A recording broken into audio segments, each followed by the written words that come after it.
يا أيها الناس إنا خلقناكم من ذكر وأنثى وجعلناكم شعوبا وقبائل لتعارفوا إن أكرمكم عند الله أتقاكم.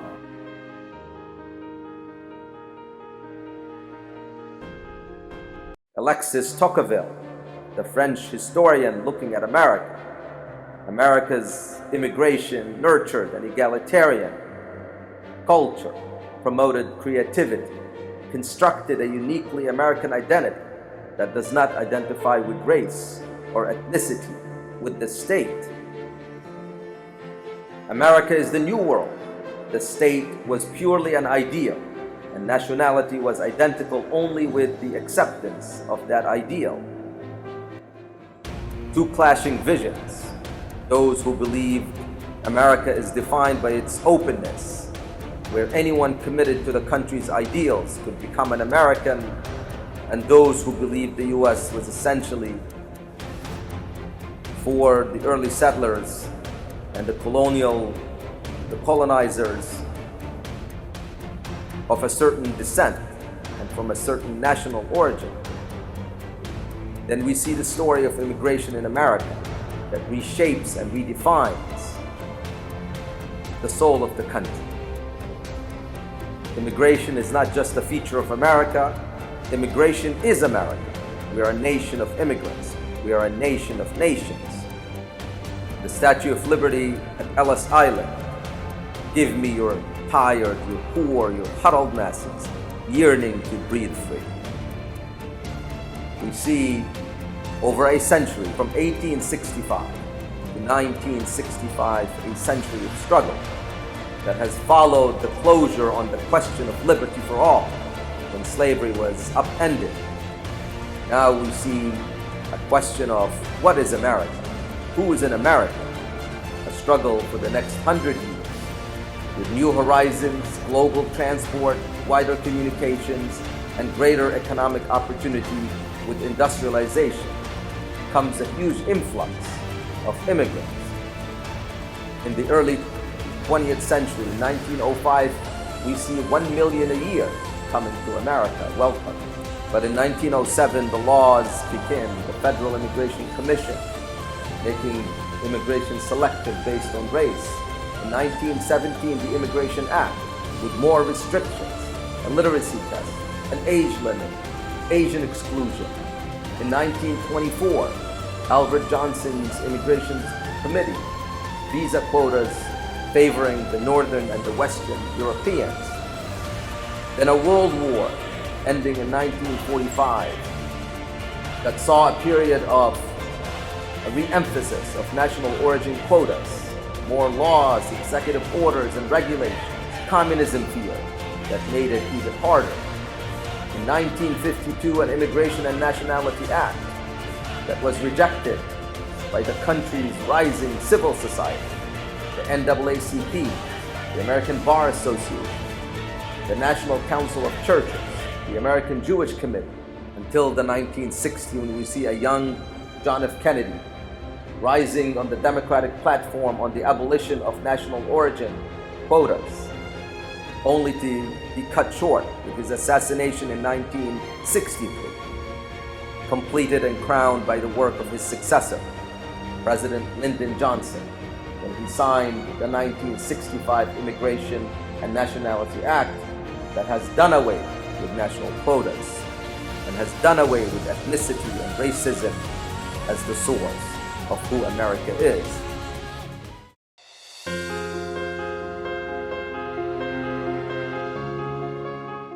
بسم الله الرحمن الرحيم. الحمد لله والصلاة والسلام على رسول الله. يا أيها الناس إنا خلقناكم من ذكر وأنثى وجعلناكم شعوبا وقبائل لتعارفوا إن أكرمكم عند الله أتقاكم. O people, you have been created from a man and a woman, and you have been made into nations and tribes so that you may get to cherish one another. Indeed, the most honorable amongst you is the one closest to God. A Pluribus Unum, out of many, one. An American motto that has lasted from 1782 to 1956. when the 13 colonies came together into one nation, they were meant by a Pluribus Unum. But America is to grow and to expand, to include all the people of the world. And now a Pluribus Unum has a different meaning. America as a human experiment has been a process of aligning its ideals and values enshrined in the Constitution, in the Bill of Rights, in the Declaration of Independence, with its practice throughout the years. We saw in the last episode when we spoke about liberty that it took America almost a century from its Declaration of Independence to end the scourge of slavery, to reconcile the ideal of liberty for all. Well, America for the next century, from 1865 to 1965, will grapple with the question of what is America and who is an American. Is an American a person who identifies and embodies all the ideals that America is based on? Or is an American a person who is defined by an ethnicity or a nationality? Is there unity in the diversity, pluralism, and tolerance of America? Are we true to the words of those who described the early American experience, Alexis Tocqueville, and those who described it as a unique, egalitarian state that's not based on race or ethnicity? Or is it the byproduct of the shortcomings of its early settlers and colonizers who wanted to restrict who comes to America for almost a century? Well, today in the story of immigration, immigration is not just a feature of America, immigration is America. This is a nation of immigrants. This is a nation of nations that has taken upon itself the calling of bringing about one humanity and one origin. In the verse we mentioned initially, this is a foundation of how we were created from the same origin, how that we are one people, that we have been made into nations and tribes so that we can get to know one another, cherish one another, be able to find ways in which to cultivate our common existence. That is the same that we see in the New Testament, when it says, He made of one blood all nations of men to dwell on all of the face of the earth, on Acts 17-26. It is what a Pluribus Unum meant. And for us, when we look at the struggle that America had to endure, when it had to enact the early acts of 1905, the immigration, when it started to come in millions to the United States, that influx, that global transport, the new communications, the industrialization, the economic prosperity that brought in millions of people, we had to see in action a legislative process, an America that is in query of itself. Who is an American? And how can we codify that? And how we can put it into laws? What I talk to you today, when I talk about a nation of nations, I talk about that process coming through as a human endeavor that has worked very hard to align its values with and its ideals with its practice.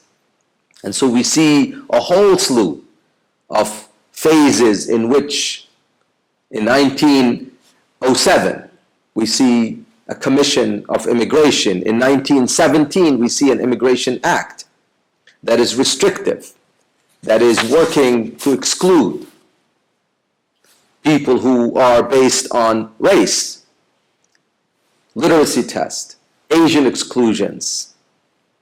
In 1924, Albert Johnson's Immigration Committee puts quotas on who comes into America based on a quota that favors the North and the West of Europe. A world war ensues that brings in even more fear of the outside world under the guise of communism and others, that makes America even more restrictive. But not until the 1950s, when a real robust debate starts, when we start to question, is America what it is then, or is it the America that we see today? And so then we see another law passed in 1952, the Immigration and the Nationality Act of 1952, that was rejected by President Truman, but was overridden by a Congress still bent on the old vision of America. And we see the years that come when a young president, John F. Kennedy, coming on in 1960 as the candidate for the Democratic Party with a new platform that wants to abolish the laws of national origin. His dream gets shot literally when he was killed in 1963, only to be embraced by his then vice president and subsequent president, President Lyndon Johnson, who takes on the battle, who brings about the fruition of the dream to be true to the soul of America. When he signs in 1965 the Immigration and Nationality Act, which abolishes the national origin as the basis for immigration, and which ushers in a time which he calls, we are finally able to be the true representative of a faith that brought thousands of people to the shores before we were even a country. He says it's a victory against the injustice and the discrimination that has been part of this nation. He calls it a correction of the cruelty and the enduring wrong in the conduct of the American nation. America has consistently struggled to come into terms with its ideals. In the battle of immigration, we see the fruition of bringing about a country that embraces people of all nationalities and of all colors and races. And so for the first time since the 1960s, do we see the huge influx of people who are coming no longer from one region in the world, but rather from all over the world. This is the America that we can be part of. This is the America that we can help improve on, imbibed by those guidance from the Holy Quran and from the guidance of the Almighty Subhanahu wa Ta'ala. We can see that our humanity is one. It is much larger than just an ethnicity or just a nationality. We can see that we are of one origin, that we're equal in front of the eyes of God. And as such, we must strive together as human beings to make our nation the best it can be, based on that common humanity that we have. And so when we look at the history and the story of immigration, we can look at a book like A Nation of Nations, in which Tom Gelton describes the story of many families that have come to this country, including my own. A Libyan, Arab, Muslim, African, compared to other families that were from Bolivia and from Korea, describing how our stories make up what America looked like after the 1965 Immigration and Nationality Act, where the face of America has changed forever. Today, we are still facing challenges. We are still facing the conflict that exists between the two visions. In the last administration with President Trump, we see more of an immigration that favors the restrictions, focuses on border security, focuses on interior enforcement, focuses on terrorism prevention, no to refugees, no to family reunification, rather than accepting and embracing those who are coming to us from the whole world. We are part and parcel of this fight. When we fight the Muslim ban, when we stand against those restrictive measures, and when we look for the well-being of our country through the lens of its history, by understanding the lessons and by standing true to the very ideals that have made this country what it is. This is the struggle, my dear brothers and sisters, and we are front and center in it. As Muslim Americans endowed with a divine guidance that shapes our beliefs about humanity and the idea of the other, we are able to contribute to what America is, and we're able to contribute to what it means to be an American. A Muslim American is at the center and at the heart of this struggle. Now, what I would like to do in the next few episodes is to expand upon this by talking a little more about identity and belonging, and about faithful justice-oriented citizenship, and how we can imbibe with those divine values, how can we bring about a real transformation within our community, and how we can bring about a transformation within the society at large.